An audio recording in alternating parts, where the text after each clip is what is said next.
아멘. 저는 오늘 출애굽기 1장 6절에서 2장 10절 말씀까지 중심으로 해서 생명의 길로 갑시다 를 제목으로 하나님 말씀을 증거하겠습니다. 본문을 이렇게 내용을 보면요, 6절에서 10절, 2장 10절까지 말씀을 제가 지금 이제 창세기부터 다시 제가 시간을 정해놓고 성경을 읽고 있는데 6절부터 2장 10절까지 말씀을 이렇게 보니까 이스라엘의 그 운명, 애굽에 들어와 사는 이스라엘의 그 운명이 여기 이제 기록되어 있잖아요.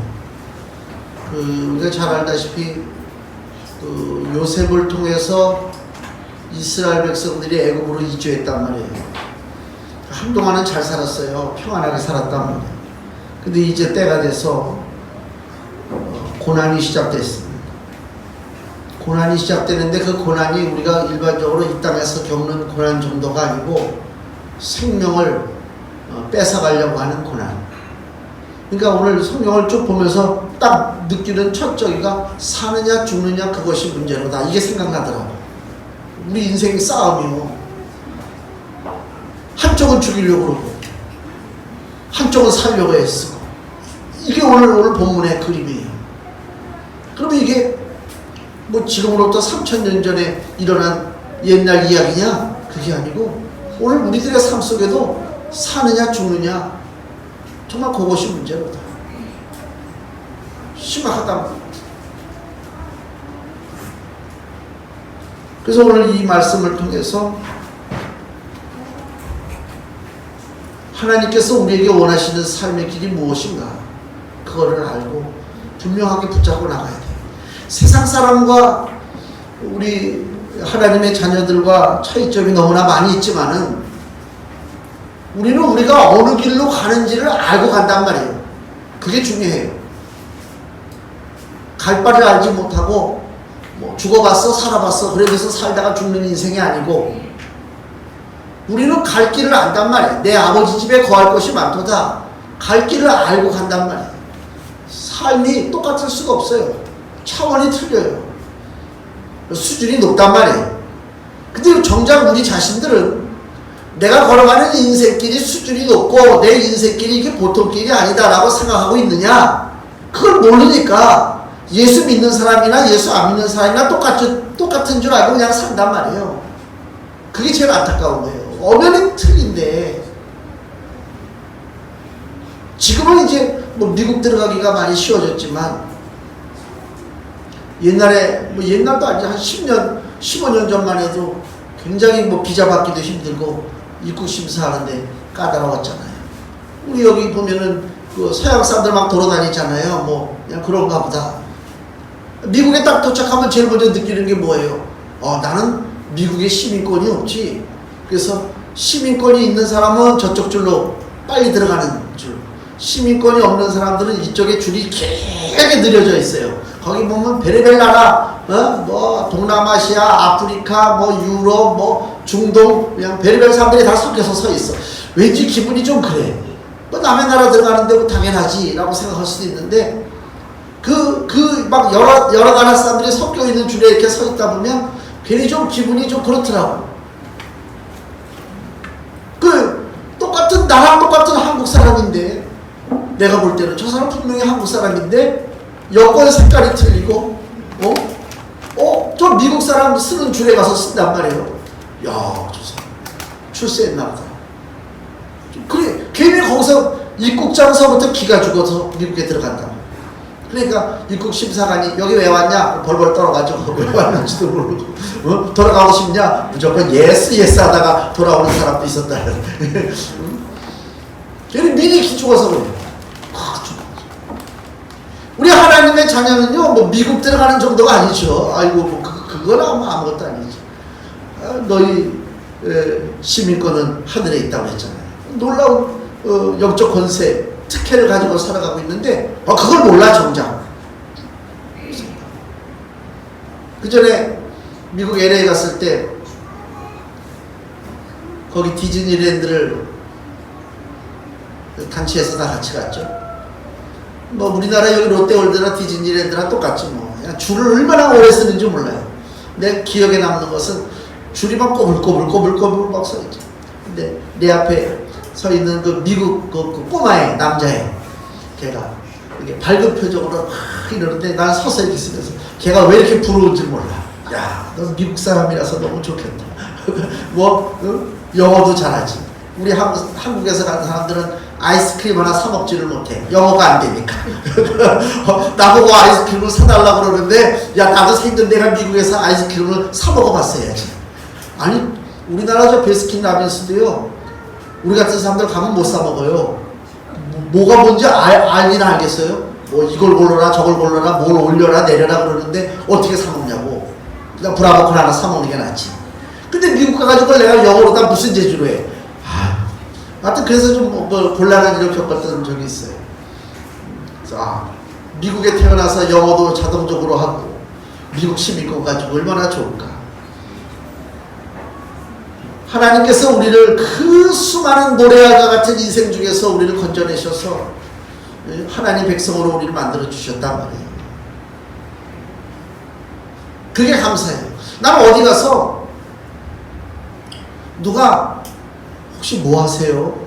직업이 뭐세요? 라고 좀 물어봤으면 좋겠어. 어떤 때는 이야기하고 싶어서. 근데 사람들이 너무 예의를 갖춰가지고 신뢰되지 않으려고 상대방의 직업을 안 물어보잖아요. 직업을 안 물어보더라고요. 옛날에는 뭐 하는가 동네에서 다 알잖아요. 지금은 이렇게 동네 가게를 가고 저 머리 깎으러 가서 그 머리 깎는 양반이 그렇게 말을 많이 시키는데 내가 먼저 머리 깎으면서 나는 누구요? 라고 얘기하기 좀 그렇고 그쪽에서 혹시라도 무슨 얘기하다가 뭐 하시는 분이세요? 라고 물어보면 내가 이때 기회를 삼아서 좀 얘기를 좀 하고 싶은데 안 물어보더라고. 안 물어봐. 아직 내 모습에 은혜의 모습이 없어가지고 저 사람들이 날 모르나.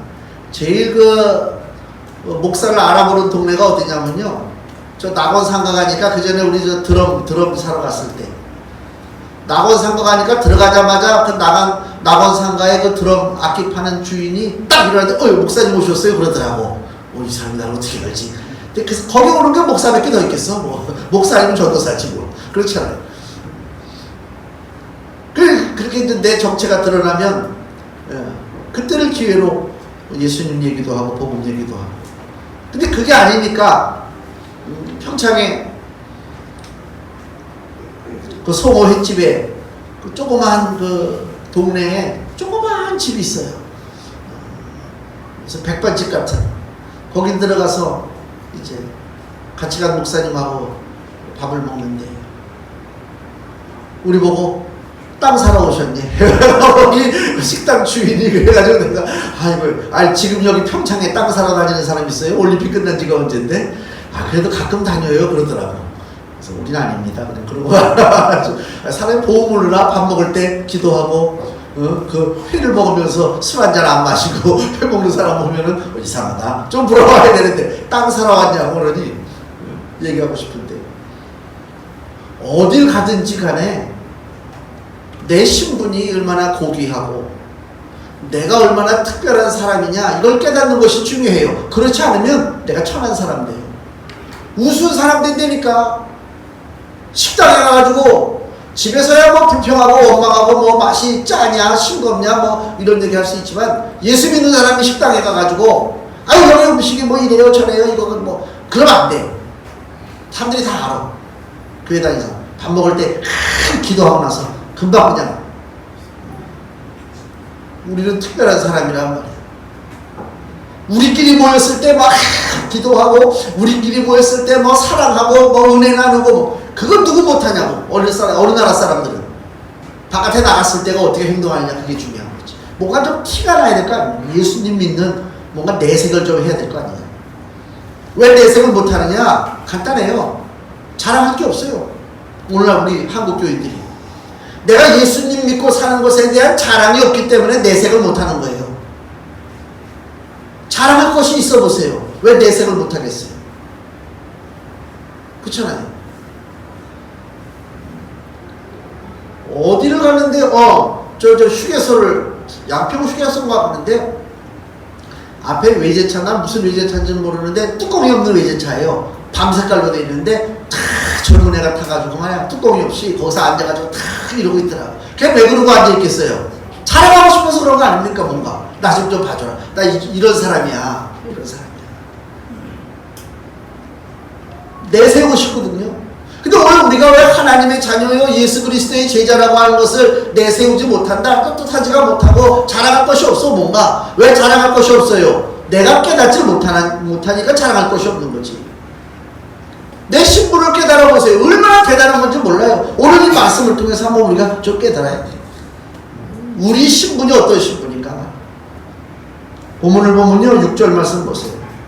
요셉과 그의 모든 형제와 그 시대 사람은 다 죽었고, 이게 인생이에요. 별거 없어요. 다 죽었어요. 한 세대가 갔어요.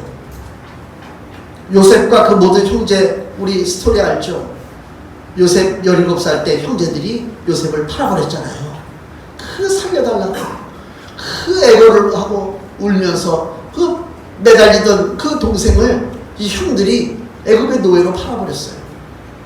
그리고 13년 동안을 요셉이 애굽에서 종도로 타고요. 애굽의 총리가 됐잖아요.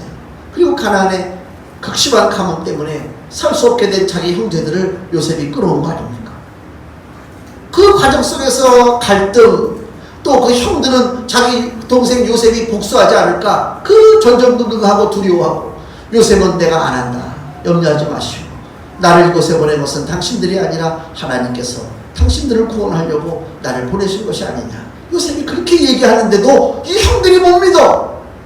아버지 죽고 나니까 더 겁나. 이제 아버지까지 죽었으니까 저 요셉이가 우리를 죽이려고 하지 않겠느냐.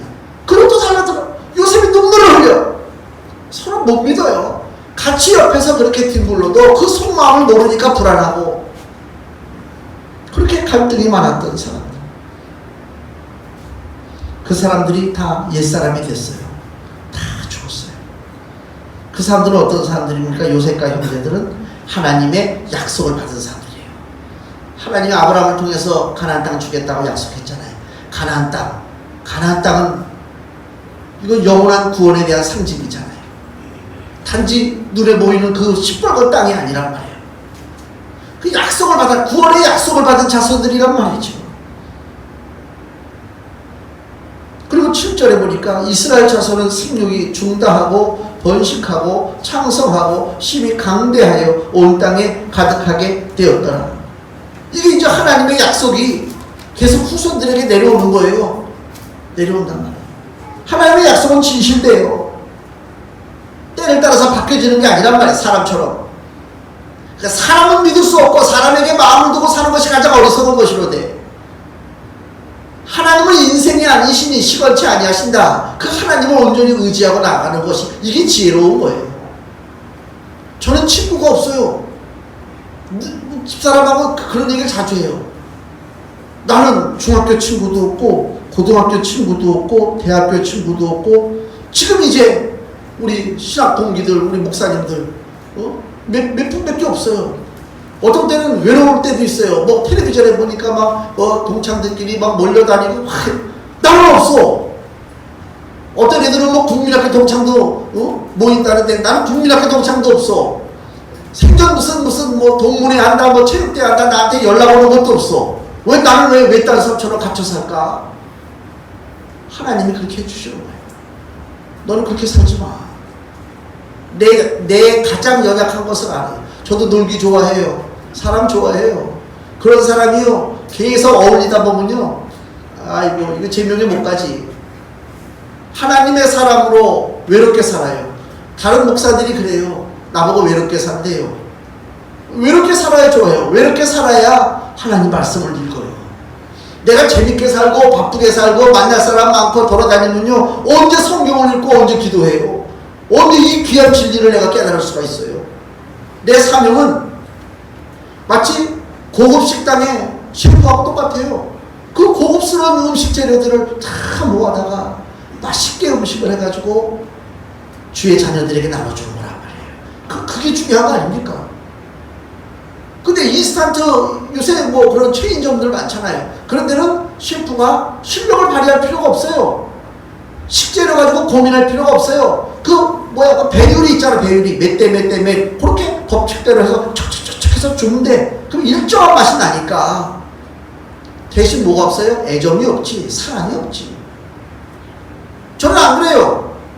우리 예강교회에 맞는 하나님의 말씀을 내가 묵상하고 그 말씀을 요리를 해서 옛날에 영국의 청교도들이요 아주 순수한 신앙을 가진 그 하나님의 자녀들인데 그 청교도의 설교가 영국을 살렸어요. 왜 청교도의 설교가 영국을 살리냐면 하나님의 진리의 말씀을 그대로 떼내서 하나님의 자녀들 배운 사람이나 못 배운 사람이나 그 말씀을 듣고 하나님이 나의 생명의 주님이 되시고 예수 그리스도가 피를 흘리심으로 말미암아 내가 세상에 망할 인생이 아니라 하나님의 친백성이 되었다고 하는 그 확실한 믿음을 주는 것, 그 말씀을 듣고 영국의 교인들이 생명의 길을 가기 시작하는 거예요. 그래서 거기는 공산혁명이 일어나지 않았어요. 영국에 공산당이 없단 말이에요.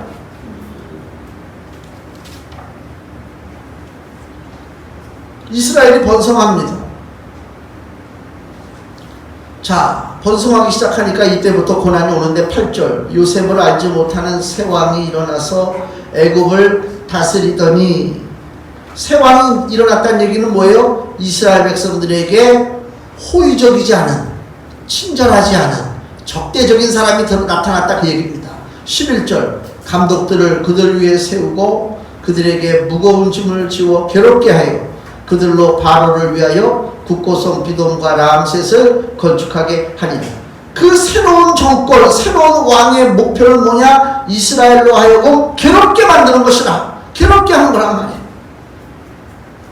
이게 이제 사단의 역사가 시작하는 거예요. 우리도 우리 인생 속에 나를 괴롭게 하는 게 있을 거라고. 괴롭게 하는 게 그게 물질이 됐든 건강이 됐든 사람과의 관계가 됐든 영적 문제가 됐든 뭐 수많은 그런 것 나를 괴롭게 할 때 그런가 보다. 인생은 그냥 이렇게 괴롭힘을 당하고 사는 건가 보다. 그렇게 생각하면 안 된단 말이에요. 그 신호를 받아들여야 돼요. 응? 지금 이스라엘을 괴롭게 만들기 시작해요. 사단의 역사가 시작됐다 그 얘기입니다. 12절 그러나 학대를 받을수록 더 번식하고 창성하니 이게 하나님의 축복입니다. 우리들에게 보여주는 거예요. 하나님의 언약을 애굽 왕이 헛되게 만들 수 없어요.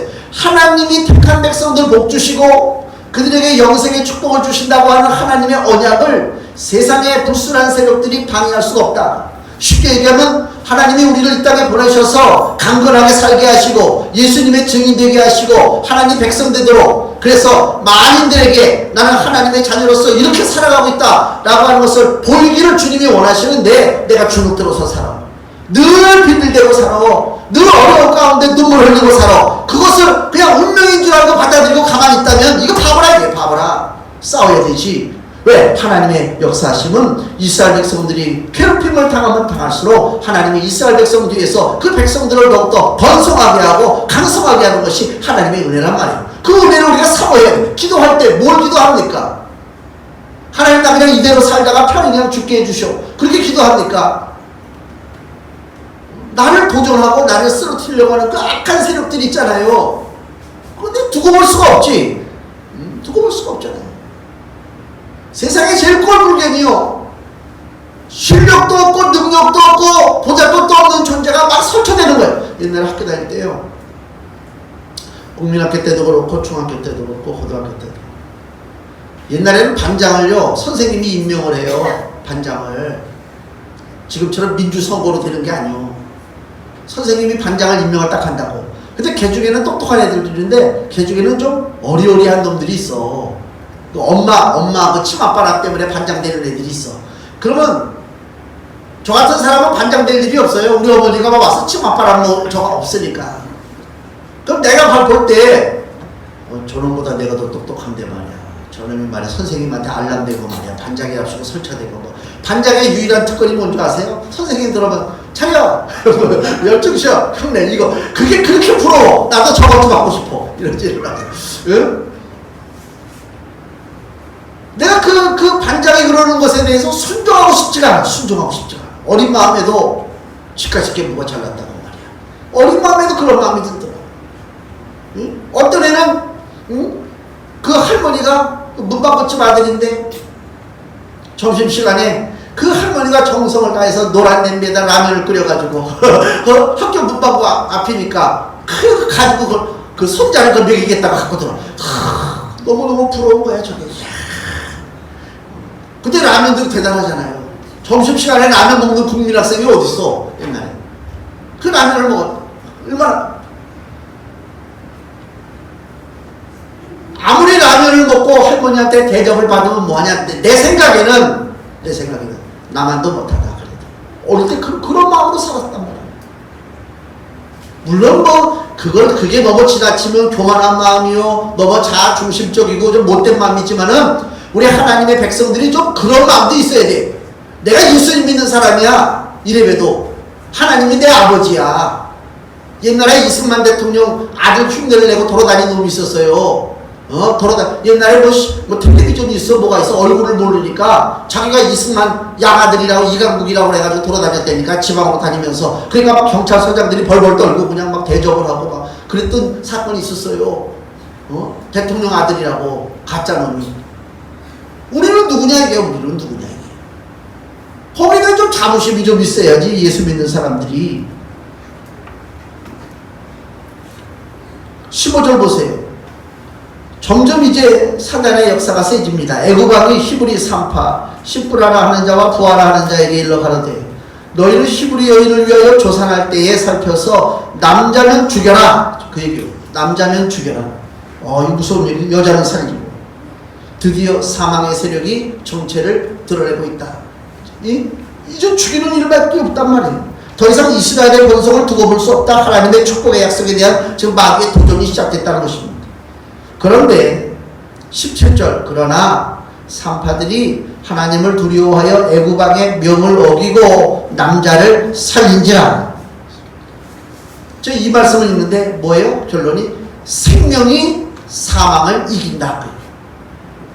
아무리 죽이려고 하려더라도 생명이 강하면 그 생명은 사망을 이기게 돼 있어요. 이게 하나님 법칙이라. 하나님을 두려워하는 자, 하나님을 경외하는 자, 하나님을 믿는 자를 통해서 생명이 승리할 줄을 믿습니다. 여기 이 히브리 산파들이 그런 사람이에요. 요새 젊은 세대는 산파가 누군가 그러잖아요. 산파가. 옛날에 산부인과가 없으니까 애 낳으면 그죠? 좀 능숙한 경험 많은 사람들, 손재주 좋은 사람들이 쫓아가서 애 낳는 거 도와줬다고. 그래서 어렸을 때 저 그쪽동에 보면은 거기 산파가 유명한 산파가 있었어요. 박정희 산파라고. 내 기억력이 너무너무 좋지. 대통령 이름하고 똑같았어. 그 산파 이름이. 그 산파가 하나님을 두려워해. 믿음이 있어. 그러니까 애굽왕의 명령을 안 들어. 내가 사람 말 듣는 것보다 하나님 말씀 듣는 것이 마땅치 않느냐. 예수님의 제자들이 끌려가면서 하는 얘기 아닙니까? 재판정에서 야 사람을 두려워하는 것이 마땅하냐? 아니야. 하나님을 두려워하는 것이 마땅한 일이다. 너희들이 나에게 아무리 협박을 하고 예수의 이름으로 복음을 전하지 말라고 아무리 나를 위협을 가한다 할지라도 그 예수 그리스도 나의 아버지 하나님 그 하나님을 내가 두려워함으로 하나님 말씀에 내가 순종한다. 제자들이 그러고 고난받는단 말이에요. 특별한 존재이기 때문에 그래요. 22절에 보니까 이제는 더 이상 산파들에게 이스라엘의 남자를 죽이라고 해봐야 소용이 없으니까 22절 그러므로 바로가 그 모든 신민에게 명하여 가로되 남자가 나거든 너희는 그를 하수에 던지고 여자는 살려라. 이제 산파가 아니고 모든 국민들에게 하는 얘기입니다. 애국 국민들에게. 이스라엘 가정에 응애하고 아기가 태어났단 말이에요. 남자는 어떡하라고요? 데려다가 나일강에다 던져서 죽여버려라. 공개적이에요. 공개적이에요. 완전히 이제 흑암에 덮인 상황입니다. 예수님이 겟세마네 동산에서 로마 군병들에게 붙잡히실 때에 누가복음 22장 53절에 이제는 너희 때요 어둠의 권세로다. 어둠이 꽉 찼다. 완전히 흑암이 덮인 상황입니다. 깜깜함이 뒤덮일 때 사망의 세력을 몰아내는 생명의 빛이 그때부터 역사하는 거예요. 우리가 이제는 아니다.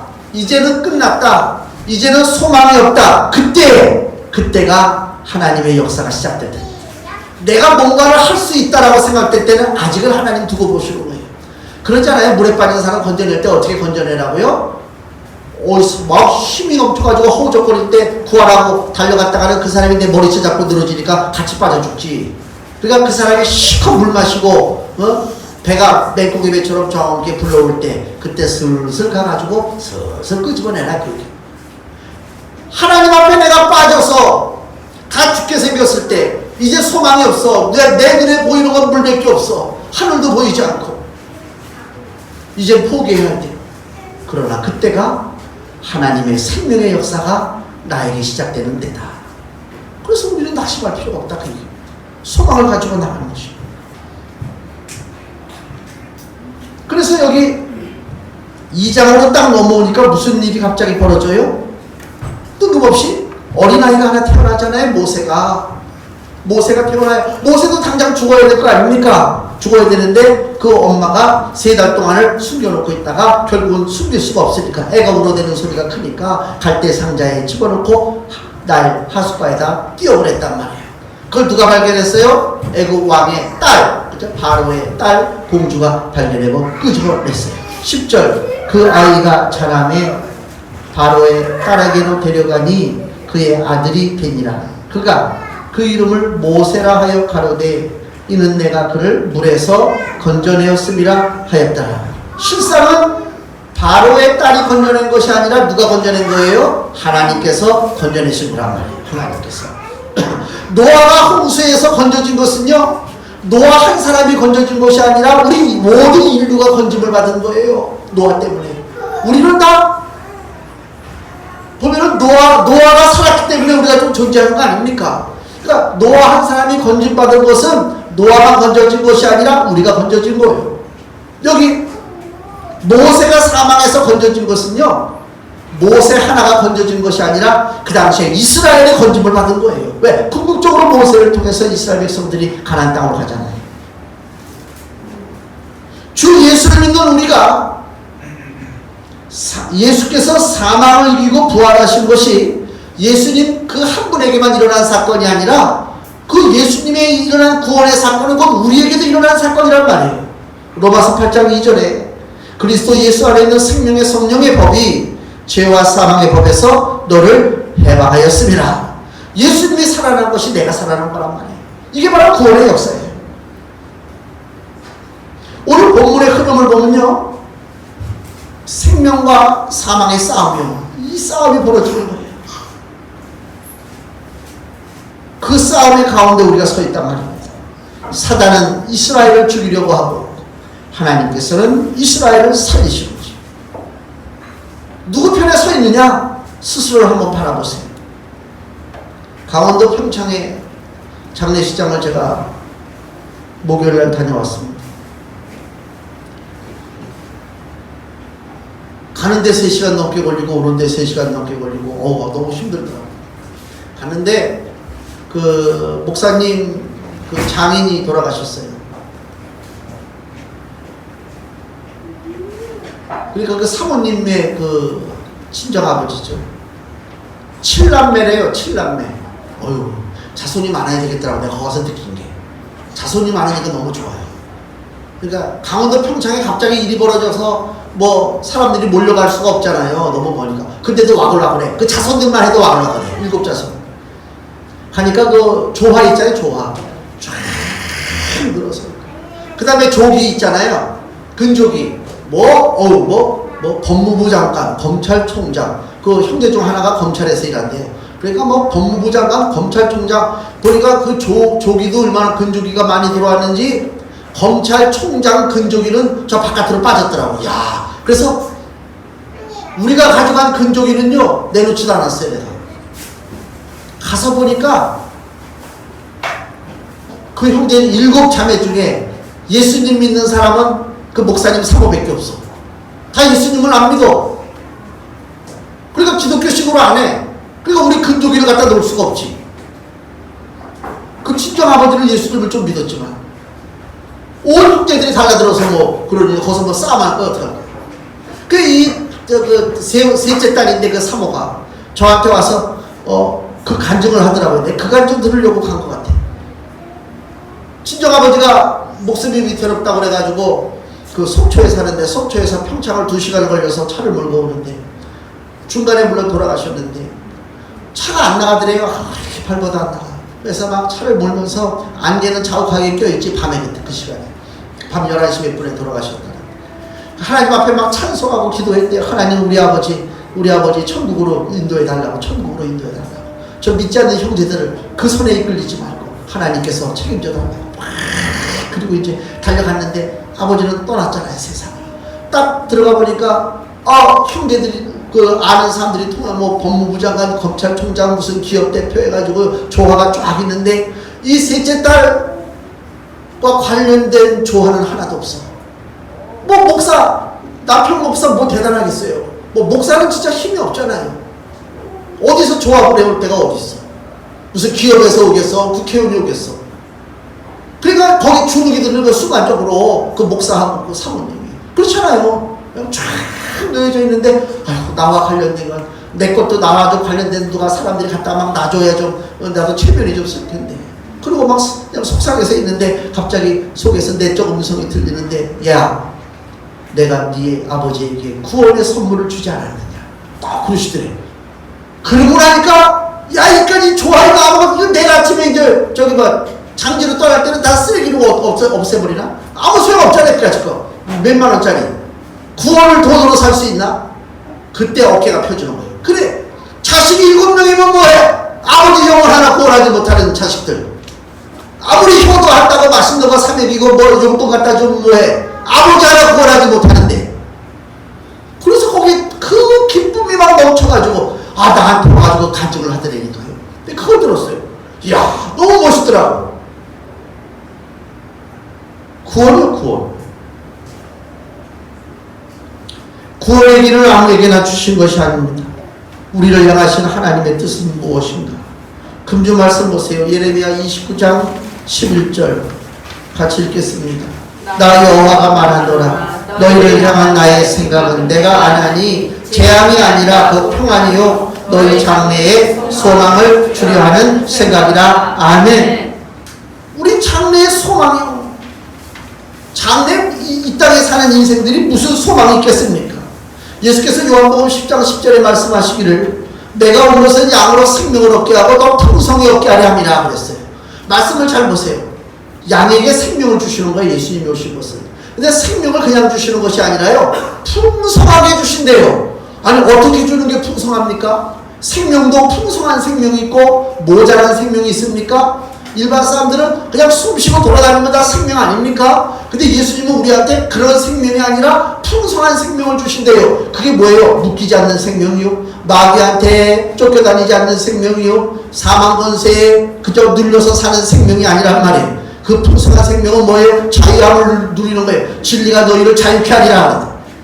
하나님의 진리 가운데 내가 자유함을 누리는 거예요. 내 인생에 여러 가지 많은 사건들이 벌어진다고 그것 때문에 벌벌 떠는 것이 아니요, 내 그것 때문에 묶이는 것이 아니요, 질병이 생길 수도 있고 사건 사고가 나타날 수도 있지만 그것 때문에 내가 묶이지 않는다. 왜? 나는 그것으로 인해서 내 인생이 바뀌는 게 아닙니까? 내 인생을 하나님이 이미 결정해 주셨어요.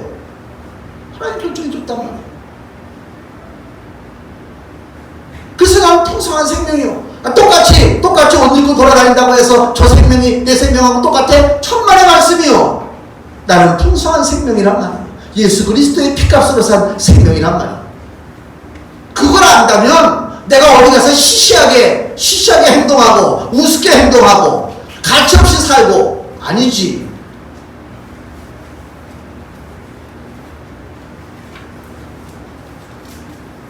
마지막으로 보면은요, 여기 창세기에 50장에 보면요, 야곱이 죽어서 장례 지내는 장면이 나와요.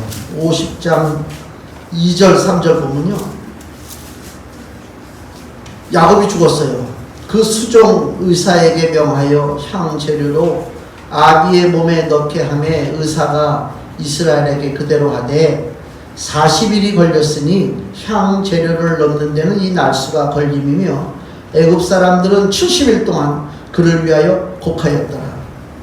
이 말씀을 보는데 깨달음이 없어요. 애굽의 장례법은요, 사람이, 그것도 뭐 일반 백성은 아니고 좀 고관 대작들이지. 야곱은 그 당시에 상당한 대우를 받는 사람입니다. 그 애굽의 장례법으로 장례를 치르는데요, 몸속에 있는 오장육부를 다 긁어내요. 오장육부를 긁어내고 이 코를 통해서 머릿속에 있는 뇌까지 빼내는 거예요. 그러니까 이 몸을 껍데기로 만드는 거예요. 빈 통으로 다 만든다. 그리고 여기다가 이제 향품이죠, 재료, 썩지 않게 하는 거, 그걸 채우는 거예요. 그리고 장례를 치르는 거예요. 여기 70일을 걷겠대요. 뭐가 이렇게 분통하고 억울한지. 내가 죽었는데 내 위장, 내 심장도 내가 가지고 있지는 못해. 다 빼내버려. 거기에 엉뚱한 것처럼 박제하는 거하고 똑같잖아요. 박제하잖아요, 이렇게 해서. 박제가 무슨 동물의 모를 뭐 한다고 하지 말자고 하는 운동도 있긴 있더구만. 사람 죽어서 박제하는 거하고 똑같아요. 지금 박제된 사람들을 내가 한 사람 베트남 가서 봤어요. 저 호치민. 베트남에 저기 하노이 가면 호치민 무덤이 있어요. 가면 그 베트남 애들이 하얀 옷 입고요. 춤 차고 거기서 다 이상 서 있어. 그거 뭘 지킬 거란 뭐가 있어. 누가 훔쳐갈 것도 없는데 그 호치민 그 시체에 다 파내고 채워놓은 거 아닙니까? 그 다음에 북한에는 또 두 구가 있어요. 김일성, 김정은. 조선적 김정은도 그렇게 하겠지. 다. 그게 세상이요. 그걸 봐야 돼요. 내 것은 없어요. 내가 내 몸을 가지고 몇십 년을 살다가 갔는데 결국 내 것이 아니야. 다 베어버려. 이것도 막 그냥 빼낸다고. 뭘 그렇게 보존을 잘하려고 하는지 모르지만 헛되가 어떤 것이 얼마나 헛되냐.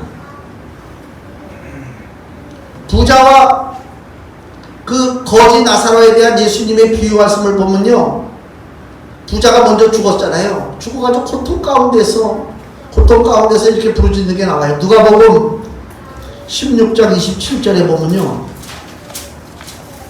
누가복음 16장 27절, 그 부자가 이렇게 외칩니다. 가로되 그러면 구하노니 아버지여 나사로를 내 아버지 집에 보내소서. 내 형제 5이 있으니 저희에게 증거하게 하여 저희로 이 고통받는 곳에 오지 않게 하소서. 이게 무슨 얘기예요? 죽은 자의 메시지입니다. 죽어서 내가 소유할 수 있는 게 아무것도 없고요, 죽어보니까 내 인생을 헛되게 살았다는 것을 그때서 깨닫는 거예요. 때는 늦었어요. 그러니까 이 죽은 부자가 어떡합니까? 살아있는 자기 형제들이라도 제발 이곳으로 오지 않기를 간절히 구하는 거예요. 이게 죽은 자의 메시지요. 이것은요, 여기 성경에 나오는 부자들의 외침뿐만이 아니고요, 먼저 떠난 모든 사람들이 외치는 거예요. 예수 안 믿고 떠난 사람들이 뭐라고 외치겠어요? 지금 지옥에서, 음부의 고통에서 제발 내 자식들만은, 제발 내 후손들만은 이곳에 오지 않게 해주시옵소서. 그렇게 외쳐. 이게 죽은 자의 메시지란 말이에요. 죽은 자가 말이 없다? 천만의 말씀이요. 죽은 자는 외치고 있어요. 우리가 못 듣고 있는 것이지. 그래서요, 이 땅에서 우리가 열심히 예수 믿는 것은요, 조상들 묘에 가서 열심히 절하고 뭐 때를 따라서 음식 차려놓고 그런 쇼하지 말라 그래. 예수님 믿는 것이 진짜 효도하는 것이요. 걱정 의심 없잖아요. 내가 예수님 잘 믿어보세요. 우리 조상들이 걱정 의심이 있겠는가? 너무 감사하다. 너무 감사하다. 이 좋은 거예요. 이 생명의 길이란 말이에요. 요한복음 11장 25절에 예수께서 가라사대 나는 부활이요 생명이니 나를 믿는 자는 죽어도 살겠고, 누구는 살았다 하나 죽은 책망을 받아야 사대교회는 돈만 바라보고 사는 교회, 물질 욕심만 있는 교회, 사대교회, 너희는 살았다 하는 이름을 가졌으나 죽은 자로다. 그러나 예수께서 말씀하기를 나를 믿는 자는 죽었다 하나 살았단 말이에요. 우리 살아있어요. 많은 인생들이 자기 인생이 그냥 영원한 줄 알고 그냥 살아가고 있지만 천만의 말씀이나 생명의 주 예수님만이 우리에게 영원한 생명의 길을 인도해 주십니다. 생명의 길에 들어선 자만이 우리 삶 속에 다가오는 자질구레한 많은 환난과 염려와 걱정과 근심, 이것 때문에 내가 무너지지 않는다. 왜? 나는 생명의 길을 향해서 지금 가고 있는 사람이요. 달려갈 게 달려간단 말이에요. 지금 우리 사랑하는 성도들이 한 사람도 예외 없이 생명의 길로 힘써 달려나가기를 예수님의 이름으로 축원을 드립니다. 그래서 우리의 인생길이 자신 있고 우리의 인생길이 너무 멋져서 다른 사람들이 나도 그 길을 가고 싶어요 라고 할 정도가 돼야 됩니다. 예수께서 나를 위해서 열어놓으신 그 생명의 길을 늘 감사하고 기뻐하며 힘써 달려나가서 하나님께는 영광이요 우리 인생에 정말 가치 있는 삶을 이 땅에서 누리시기를 예수님의 이름으로 축원을 드립니다. 기도하겠습니다.